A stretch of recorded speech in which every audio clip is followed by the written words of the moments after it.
wibabaze nyine nakuno umuntu abatunze inka yoroye nka mbese mu rugo akaba afite imbwa mu rugo akaba afite ihene ayo matungo yose iyo atashye se bushobora akamubona inka irabira imbwa ikamoka we nyine nta RDB bagiye muri parike bagusurende izo ngagi nk'abantu bazitaho ingagi zikora iki kugira ngo babone ko zabishimye ndakwabaza abantu bamenyeranye nazo nyine nihe sinyari nyine ingagi zikora kuriya nk'iyo umuntu afite inka yabona ihene inka ikamoka ihene yabona inka imbwa ikabira ubwo ngubwo mwebwe none nk'iyo mugiye mu ngagi zikabona parike zihita zimoka iyo mugiye muri parike mukabira bo iyo bageze muri parike ingagi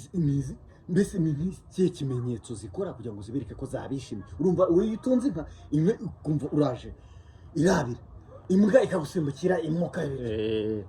nka kuriya iyo umuntu atunze inka akabona inka ikamubona atashye ahita yabira yakwabira inka nayo igahita imoka mwebwe bigenda bite iyo ingagi zibonye parike mu kwita izina ntabwo twenda kubasobanuza sawa nani iki kibazo cyumvikana warumbwiye ubwo uko mbwiye ngo babaze niko babaje inka yinjiye mu ngagi uzana